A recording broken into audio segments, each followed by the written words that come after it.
ka na guys. Tanawa lang guys. Small type na si Joe guys ha. Small type, dili standard type. So, yung kanang upat to. Ito lang guys.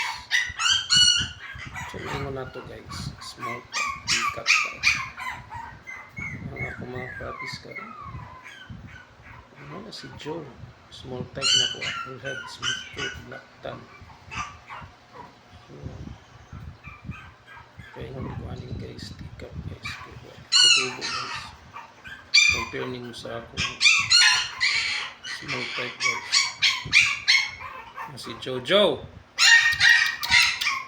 Oh, see? Ayan guys. Ano siya ang diferensya?